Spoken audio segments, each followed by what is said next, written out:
법무사시험 1차 민법 핵심 정리 3. 쟁점 2. 권리남용의 원칙. 1. 서설. 1. 판례가 권리남용에 해당하기 위해서는 1. 객관적 요건으로 권리의 존재와 행사. 권리 행사가 그 권리의 정당한 이익을 결여하거나 사회질서에 위반하여야 하고 2. 주관적 요건으로 오직 상대방에게 고통을 주고 손해를 입히려는 데 있을 뿐 이를 행사하는 사람에게 아무런 이익이 없을 것을 요한다고 하여 주관적 요건과 객관적 요건이 모두 필요하다고 보면서 주관적 요건은 객관적인 사정에 의하여 추인할 수 있다고 한다. 판례는 일반적으로 권리남용의 요건으로 행위자에게 이익이 없으면서 상대방에게 손해의 고통만을 주기 위한 목적이 있어야 한다는 주관적 요건을 요구하고 있다. 2. 건물철거 청구가 권리남용에 해당하기 위한 객관적인 요건의 기준으로 건물철거로 인해 토지 소유자가 얻는 이익보다 지상물 소유자가 입는 손해가 현저히 클 것, 토지 이용권에 관한 합의가 성립하지 않은 것이 토지 소유자의 귀책 사유 때문일 것, 건물 소유자가 토지 이용권이 없음을 모르고 거기에 준과실이 없을 것을 구체적 기준으로 정하고 있다. 권리남용이 인정되면 토지 점유자는 민법 제213조 단서에 점유할 권리가 있어서 토지 반환을 거부할 수는 있으나 사용 수익을 정당화할 수 있는 권리가 있는 것은 아니므로 법률상 원인 없이 타인 소유의 토지로부터 차임상당의 이익을 얻고 토지 소유자는 손해를 입었다고 할 것이므로 토지 소유자의 부당이득 반환 청구는 인정된다. 갑이 자신의 토지에 불법으로 건물을 소유하고 있는 을을 상대로 건물 철거를 청구하는 것이 권리남용에 해당하더라도 갑은 특별한 사정이 없는 한 을에 대하여 잉여 상당의 부당이득 반환을 청구할 수 있다. 2. 권리남용을 긍정한 판례. 동시이행항변권을 행사하는 자의 상대방이 그 동시이행의 의무를 이행하기 위하여 과다한 비용이 소요되거나 또는 의무의 이행이 실제적으로 어려운 반면 동시이행항변권의 행사가 주로 자기 채무의 이행만을 회피하기 위한 수단이라고 보여지는 경우에는 그 항변권의 행사는 권리남용으로서 배척되어야 한다. 한국전력공사가 정당한 권원에 의하여 토지를 수용하고 그 지상에 변전소를 건설하였으나 토지 소유자에게 그 수용에 따른 손실보상금을 공탁함에 있어서 착오로 부적법한 공탁이 되어 수용재결이 실효됨으로써 결과적으로 그 토지에 대한 점유권을 상실하게 된 경우 토지 소유자가 그 변전소의 철거와 토지의 인도를 구하는 것은 토지 소유자에게는 별다른 이익이 없는 반면 한전에게는 그 피해가 극심하여 이러한 권리 행사는 주관적으로는 그 목적이 오직 상대방에게 고통을 주고 손해를 입히려는 데 있고 객관적으로는 사회질서에 위반된 것이어서 권리남용에 해당한다. 외국에 이민을 가 있어 주택에 입주하지 않으면 안 될 급박한 사정이 없는 딸이 고령과 지병으로 고통을 겪고 있는 상태에서 달리 마땅한 거처도 없는 아버지와 그를 부양하면서 동거하고 있는 남동생을 상대로 자기 소유 주택의 명도 및 퇴거를 청구하는 행위는 권리남용에 해당한다. 공무원의 불법행위로 손해를 입은 피해자의 국가배상 청구권의 소멸시효 기간이 지났으나 국가가 소멸시효의 완성을 주장하는 것이 신의성실의 원칙에 반하는 권리남용으로 허용될 수 없어 배상 책임을 이행한 경우에는 소멸시효 완성 주장이 권리남용에 해당하게 된 원인행위와 관련하여 공무원이 원인이 되는 행위를 적극적으로 주도하였다는 등의 특별한 사정이 없는 한 국가가 공무원에게 구상권을 행사하는 것은 신의칙상 허용되지 않는다. 상표권의 행사가 권리행사의 외형을 갖추었다고 하더라도 상표제도의 목적을 일탈하여 공정한 경쟁 질서와 상거래 질서를 어지럽히고 수요자 사이의 혼동을 초래하여 법적으로 보호받을 만한 가치가 없다고 인정되는 경우 이는 등록상표에 관한 권리의 남용으로서 허용되지 않는다. 공매 절차에서 점유자의 유치권 신고 사실을 알고 부동산을 매수한 자가 그 점유를 침탈하여 유치권을 소멸시키고 나아가 고의적인 점유 이전으로 유치권자의 확정 판결에 기한 점유회복조차 곤란하게 하였음에도 유치권자가 현재까지 점유회복을 하지 못한 사실을 내세워 유치권자를 상대로 적극적으로 유치권 부존재 확인을 구하는 것은 명백히 정의관념에 반하여 사회생활상 도저히 용인될 수 없는 것으로 권리남용에 해당하여 허용되지 않는다. 법정지상권자라 할지라도 대지 소유자에게 지료를 지급할 의무는 있는 것이고, 법정지상권이 있는 건물의 양수인으로서 장차 법정지상권을 취득할 지위에 있어 대지 소유자의 건물 철거나 대지 인도 청구를 거부할 수 있다 하더라도 그 대지를 점유 사용함으로 인하여 얻은 이득은 부당이득으로서 대지 소유자에게 반환할 의무가 있다. 확정 판결에 의한 집행, 재판 청구권의 행사. 실체적 권리관계에 배치되는 확정 판결의 집행이 권리남용으로서 허용되지 않는 경우가 있다. 확정 판결에 의한 권리라 하더라도 심의에 조차 성실히 행사되어야 하고, 확정 판결에 기한 집행이 권리남용에 해당하는 경우에는 허용되지 않으므로 집행 채무자는 청구이의 소에 의하여 집행의 배제를 할 수 있다. 확정 판결의 내용이 실체적 권리관계에 배치되는 경우 그 판결에 의하여 집행할 수 있는 것으로 확정된 권리의 성질과 그 내용, 판결의 성립 경위 및 판결 성립 후 집행에 이르기까지의 사정, 그 집행이 당사자에게 미치는 영향 등 재반 사정을 종합하여 볼 때 그 확정 판결의 기한 집행이 현저히 부당하고 상대방으로 하여금 그 집행을 수인하도록 하는 것이 정의의 반함이 명백하여 사회생활상 용인할 수 없다고 인정되는 경우에는 그 집행은 권리남용으로서 허용되지 않는다. 확정 판결의 기한 집행이 권리남용에 해당하여 청구이의의 소에 의하여 집행의 배제를 구할 수 있는 정도의 경우라면 그러한 판결금 채권에 기초한 다른 권리의 행사, 예를 들어 판결금 채권을 피보전 채권으로 하여 채권자 취소권을 행사하는 것 등도 허용될 수 없다. 확정 판결의 내용이 실체적 권리관계에 배치되는 경우, 즉 그 확정 판결의 기한 집행이 현저히 부당하고 상대방에게 그 집행을 수인하도록 하는 것이 정의의 반함이 명백하여 사회생활상 용인할 수 없다고 인정되는 경우에는 그 집행은 권리남용으로서 허용되지 않고, 그러한 경우 집행채무자는 청구이의의 소에 의하여 그 집행을 배제할 수 있다. 재판 청구권의 행사도 상대방의 보호 및 사법 기능의 확보를 위하여 신의 성실의 원칙에 의하여 규제된다. 법원에서 수회에 걸쳐 같은 이유 등으로 재심 청구를 패소 기각당하여 확정되었음에도 불구하고 이미 배척되어 법률상 받아들여질 수 없음이 명백한 이유를 들어 같은 내용의 재심 청구를 거듭하는 것은 상대방을 괴롭히는 결과가 되고 사법 인력을 불필요하게 소모시키는 결과로도 되므로 특별한 사정이 없는 한 신의 성실의 원칙에 의배하여 소권을 남용하는 것으로서 허용될 수 없다. 소송 당사자가 허위의 주장으로 법원을 기망하고 상대방의 권리를 해할 의사로 상대방의 소송 관여를 방해하는 등 부정한 방법으로 실체의 권리관계와 다른 내용의 확정 판결을 취득하여 그 판결에 기하여 강제 집행을 하는 것은 정의에 반하고 사회생활상 도저히 용인될 수 없는 것이어서 권리남용에 해당한다. 채권자가 연대보증인 중 1인에 대한 소송에서 그 변론 종결 전 보증 채무의 일부가 변제되었는데도 전부의 지급을 명한 판결을 받고 그 후 나머지 채무도 변제되었으나 확정 판결에 기한 강제 집행을 신청한 경우 이는 권리남용에 해당한다. 갑이 을로부터 을이 병에 대한 공사대금 채권을 양도받아 병을 상대로 양수금 청구 소송을 제기하여 일부 승소 판결이 확정되었는데 병이 건물의 소유권을 취득하여 정 등에게 근저당권을 설정하여 주자 갑이 판결금 채권을 피보전 채권으로 하여 정 등을 상대로 채권자 취소 소송을 제기한 사안에서 갑과 을이 채권 양도가 소송 신탁에 해당하여 무효라고 볼 여지가 있다는 사정만으로 갑이 판결금 채권에 기초한 강제 집행이나 권리 행사가 당연히 권리남용에 해당한다고 보기 어렵다. 대법원 판례 1. 토지 소유자가 자신 소유의 토지 위에 공작물을 설치한 행위가 인근 건물의 소유자에 대한 관계에서 권리남용에 해당하고 그로 인하여 인근 건물 소유자의 건물 사용 수익이 실질적으로 침해되는 결과를 초래하였다면 인근 건물 소유자는 건물 소유권에 기한 방해 제거 청구권을 행사하여 토지 소유자를 상대로 공작물의 철거를 구할 수 있다.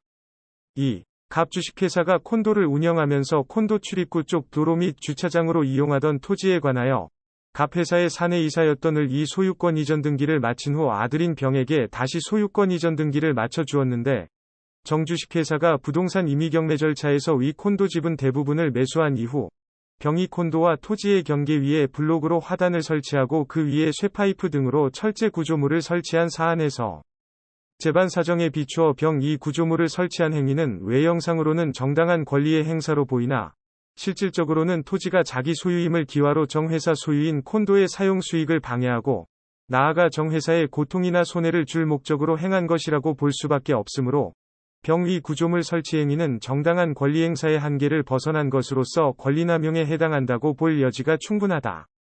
대법원 판례.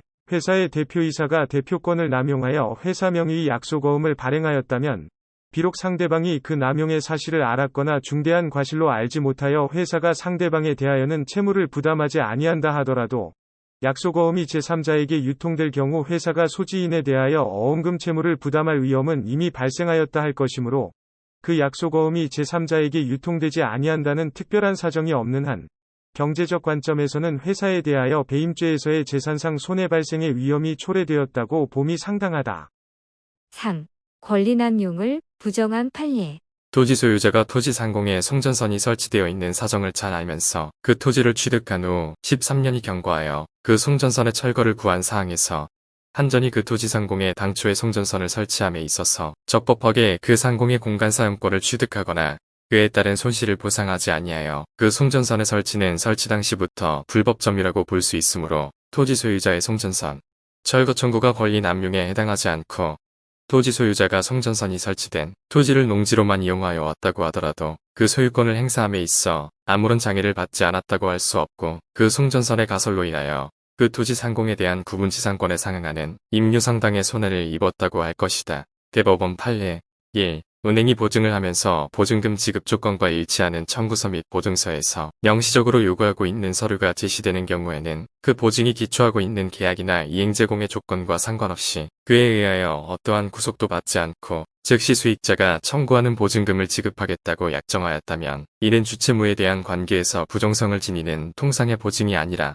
주채무자인 보증의뢰인과 채권자인 수익자 사이의 원인관계와는 독립되어 원인관계의 기한 사유로는 수익자에게 대항하지 못하고 수익자의 청구가 있기만 하면 은행의 무조건적인 지급 의무가 발생하게 되는 이른바 독립적 은행 보증이다.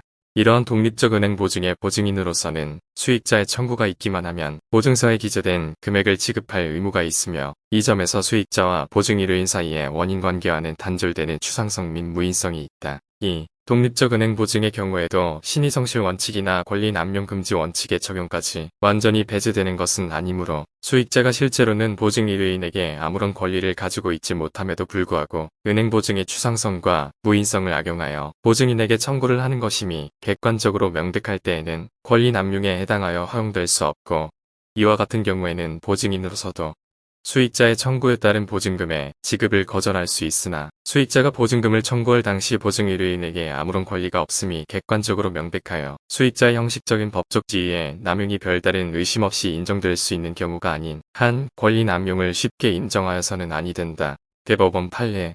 어떤 상표가 정당하게 출원 등록된 이후에 등록상표와 동일 유사한 상표를 그 지정상품과 동일 유사한 상품에 정당한 이유 없이 사용한 결과 그 사용상표가 국내의 일반 수요자들에게 알려지게 되었다고 하더라도 사용상표와 관련하여 얻은 신용과 고객급 인력은 등록상표의 상표권을 침해하는 행위에 의한 것으로서 보호받을 만한 가치가 없고 그러한 상표의 사용을 용인한다면 우리상표법이 취하고 있는 등록주의 원칙의 근간을 훼손하게 되므로 상표권자가 상표 사용자를 상대로 한 등록상표의 상표권에 기초한 침해 금지 또는 손해배상 등의 청구가 권리 남용에 해당한다고 볼 수는 없다. 3. 사정 변경으로 인한 계약 해제. 사정 변경을 이유로 계약을 해제하기 위한 요건으로 1. 법률행위 성립 당시 그 계약의 기초가 되었던 객관적 사정이 변경되었을 것. 2. 그 사정 변경을 당사자들이 법률행위 당시에 예견할 수 없었을 것. 3. 사정 변경을 주장하는 당사자의 귀책 사유로 인한 것이 아닐 것. 4. 당초의 계약 내용대로의 구속력을 인정한다면 신의 측에 반하는 결과가 될 것을 요구하고 있다. 사정 변경으로 인한 계약 해제는 계약 성립 당시 당사자가 예견할 수 없었던 현저한 사정 변경이 발생하였고, 그러한 사정 변경이 해제권을 취득하는 당사자에게 책임없는 사유로 생긴 것으로서 계약 내용대로 구속력을 인정한다면 신의 측에 현저히 반하는 결과가 생기는 경우에 계약 준수 원칙의 예외로서 인정된다. 사정이라 함은 계약의 기초가 되었던 객관적인 사정으로서 일방 당사자의 주관적 사정을 의미하는 것은 아니다. 따라서 주관적 목적의 변경을 이유로 매매 계약을 해제할 수 없다. 계약의 성립에 기초가 되지 아니한 사정이 그 후 변경되어 일방 당사자가 계약 당시 의도한 계약 목적을 달성할 수 없게 됨으로써 손해를 입게 되었다 하더라도 특별한 사정이 없는 한 그 계약 내용의 효력을 그대로 유지하는 것이 신의 측에 반한다고 볼 수도 없다. 사정 변경을 이유로 보증계약을 해지할 수 있는 것은 포괄금 보증이나 한정금 보증과 같이 채무액이 불확정적이고 계속적인 거래로 인한 채무에 대하여한 보증에 한하는 바, 회사에 이사로 재직하면서 보증 당시 그 채무액과 변제기가 특정되어 있는 회사의 확정 채무에 대하여 보증을 한 후 이사직을 사임하였다 하더라도 사정 변경을 이유로 보증계약을 해지할 수 없다. 회사의 이사 등이 회사의 제3자에 대한 계속적 거래로 인한 채무를 연대 보증한 경우 이사 등에게 회사의 거래에 대하여 재직 중에 생긴 채무만을 책임지우기 위하여는 그가 이사의 지위 때문에 부득이 회사의 계속적 거래로 인하여 생기는 회사의 채무를 연대 보증하게 된 것이고, 또 회사의 거래 상대방이 거래할 때마다 거래 당시에 회사에 재직하고 있던 이사 등이 연대 보증을 새로이 받아오는 등의 특별한 사정이 있을 것임을 요하고, 그러한 사정이 없는 경우에 연대 보증에까지 그 책임 한도가 위와 같이 제한되는 것으로 해석할 수는 없다. 보증 한도액이 정해진 계속적 보증계약의 경우 보증인이 사망하였다 하더라도 보증계약이 당연히 종료되는 것은 아니고, 특별한 사정이 없는 한 상속인들이 보증인의 지위를 승계한다고 보아야 할 것이나, 보증기간과 보증한도액에 정함이 없는 계속적 보증계약의 경우에는 보증인이 사망하면 보증인의 지위가 상속인에게 상속된다고 할 수 없고, 다만 기왕에 발생된 보증채무만이 상속된다. 특정 채무를 보증하는 일반 보증의 경우에도 신의 측을 근거로 보증 책임을 제한하는 것이 예외적으로 허용될 수 있다. 임대차 계약에 있어서 차임 불증액의 특약이 있더라도 그 약정 후 그 특약을 그대로 유지시키는 것이 신의 측에 반한다고 인정될 정도의 사정 변경이 있다고 보여지는 경우에는 형평의 원칙상 임대인에게 차임증액 청구를 인정해야 한다. 임계약의 보수액에 관하여 약정한 경우에 수임인은 원칙적으로 약정 보수액을 전부 청구할 수 있는 것이 원칙이지만, 위임의 경우 위임 업무 처리 경과와 난이도, 투입한 노력의 정도, 위임인이 업무 처리로 인하여 얻게 되는 구체적인 이익, 기타 변론에 나타난 재반 사정을 고려할 때 약정 보수액이 부당하여 과다하여 신의 성실의 원칙이나 형평의 원칙에 반한다고 볼 만한 특별한 사정이 있는 때에는 예외적으로 상당하다고 인정되는 범위의 보수만을 청구할 수 있다. 사정 변경 부정 판례. 계약 성립의 기초가 되지 않는 사정이 그 후 변경되어 일방 당사자가 계약 당시 의도한 계약 목적을 달성할 수 없게 됨으로써 손해를 입은 경우 사정 변경을 이유로 계약을 해지할 수 없다. 부동산 매매 후 법령의 개정으로 매수인이 의도한 건축이 곤란하게 된 경우 매수인은 사정 변경을 원인으로 매매 계약을 해지할 수 없다. 4. 실효의 원칙의 요건과 효과. 실효의 원칙의 요건으로는 1. 권리자가 상당기간 권리를 행사하지 아니하여 2. 상대방이 더 이상 그 권리가 행사하지 아니할 것으로 신뢰할 만한 정당한 기대를 가지게 된 경우 3. 새삼스럽게 권리자가 그 권리를 행사하는 것을 요하며 4. 그 효로 권리 행사는 신의 측에 위반되어 허용되지 아니한다. 종전 토지 소유자가 자신의 권리를 행사하지 않았다는 사정은 그 토지 소유권을 적법하게 취득한 새로운 권리자에게 실효의 원칙을 적용함에 있어서 고려해야 할 것은 아니다. 5. 모순행위금지의 원칙. 금반원의 원칙. 근저당권자가 임차인이 주민등록상 주소가 등기부상 표시와 다르다는 이유로 임대차의 대항력을 부정하는 주장이 신의 측에 비추어 용납될 수 없는 경우에는 예외적으로 그 주장을 배척할 수 있으나, 근저당권자가 근저당권 설정에 앞서 임차인이 주민등록상 주소가 등기부상 표시와 다르다는 사정을 알았거나 알 수 있었다는 사정만으로는 임대차의 대항력을 부정하는 근저당권자의 주장이 신의 측에 위배된다고 할 수 없고, 근저당권자의 권리 행사가 상대방의 신의에 반하고 정의관념에 비추어 용인될 수 없는 정도의 상태에 이른다는 사정이 구체적으로 인정되어야 한다. 당사자는 신의에 따라 성실하게 소송을 수행하여야 하는 것이나, 어떤 사실에 관한 법률적 평가를 달리하여 주장하는 것만으로는 금반원의 원칙이나 신의 성실의 원칙에 반한다고 할 수 없다. 따라서 이 사건에서 원고가 제1심에서는 이 사건 제1차 이사회의 소집 절차가 적법함을 전제로 한 주장을 하였다가, 원심에 이르러서는 그 소집 절차에 하자가 있었다고 주장하였다고 하더라도, 그러한 주장이 금반원의 원칙이나 신의 성실의 원칙에 반한다고 할 수 없다.